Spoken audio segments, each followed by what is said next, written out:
Clip number 1151۔ اس clip میں آپ قرآن پاک کی سورہ سجدہ کی آیت نمبر 27 سے 30 تک کی تلاوت، ترجمہ اور تفسیر قرآن صراط الجنان سماعت فرمائیں گے۔ بسم اللہ الرحمن الرحیم۔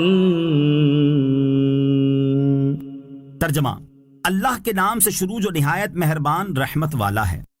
اولم يروا انا نسوق الماء الى الارض الجرز فنخرج به زرعا تأكل منه انعامهم وانفسهم افلا يبصرون۔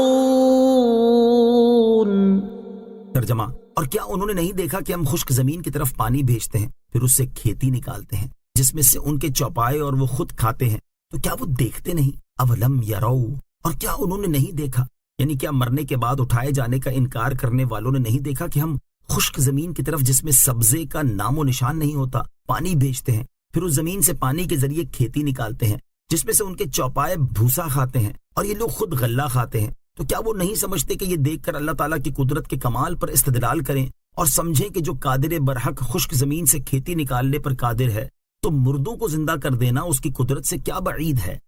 وَيَقُولُونَ مَتَى هَذَا الْفَتْحُ إِن كُنتُمْ صَادِقِينَ۔ ترجمہ، اور وہ کہتے ہیں یہ فیصلہ کب ہوگا اگر تم سچے ہو۔ وَيَقُولُونَ، اور وہ کہتے ہیں، مسلمان کہا کرتے تھے کہ اللہ تعالیٰ ہمارے اور مشرکین کے درمیان فیصلہ فرمائے گا اور فرما برداروں اور نافرمانوں کو ان کے عمل کے مطابق جزا دے گا۔ اس سے ان کی مراد یہ تھی کہ ہم پر رحمت و کرم کرے گا اور کفار و مشرکین کو عذاب میں مبتلا کرے گا۔ اس پر کافر مذاق اڑانے کے طور پر کہتے تھے کہ یہ فیصلہ کب ہوگا، اس کا وقت کب آئے گا، اگر تم سچے ہو تو بتاؤ۔ قل يوم الفتح لا ينفع الذين كفروا إيمانهم ولا هم ينظرون فأعرض عنهم وانتظر إنهم منتظرون۔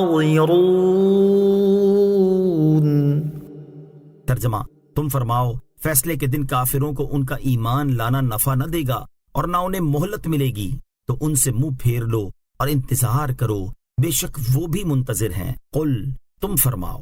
اس آیت کی ایک تفسیر یہ ہے کہ اے حبیب صلی اللہ تعالی علیہ وسلم، آپ ان کافروں سے فرما دیں کہ فیصلے کے دن جب ان پر اللہ تعالیٰ کا عذاب نازل ہوگا تو نہ ہی انہیں توبہ کرنے یا معذرت کرنے کی مہلت نصیب ہوگی اور نہ اس وقت کافروں کا ایمان لانا انہیں کوئی نفع دے گا، یعنی مرنے کے بعد حق واضح ہو جانے پر اگر وہ ایمان لے بھی آئے تو یہ انہیں نفع نہ دے گا۔ اس صورت میں فیصلے کے دن سے مراد غزوہ بدر کا دن ہے جس میں کافر قتل ہوئے۔ دوسری تفسیر یہ ہے کہ اے حبیب صلی اللہ تعالی علیہ وسلم، آپ ان کافروں سے فرما دیں کہ تم جلدی نہ مچاؤ اور نہ ہی اس کا مذاق اڑاؤ، کیونکہ جب فیصلے کا دن آئے گا تو اس وقت کافروں کا ایمان لانا انہیں کوئی نفع نہ دے گا اور نہ انہیں توبہ و معذرت کی مہلت ملے گی۔ اس صورت میں فیصلے کے دن سے مراد قیامت کا دن ہے۔ فَأَعْرِضْ عَنْهُمْ، تو ان سے منہ پھیر لو، یعنی اے حبیب صلی اللہ تعالی علیہ وسلم، آپ فیصلے کے بارے میں جلدی مچانے والے مشرکین سے منہ پھیر لیں اور ان پر عذاب نازل ہونے کا انتظار کریں، بے شک وہ بھی انتظار کر رہے ہیں۔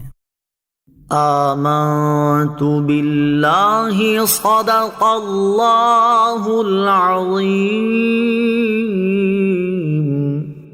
صلو علی الحبیب صلی اللہ تعالی علی محمد صلی اللہ تعالی وسلم۔ مجھے اپنی اور ساری دنیا کی لوگوں کی اصلاح کی کوشش کرنی ہے انشاءاللہ عز و جل۔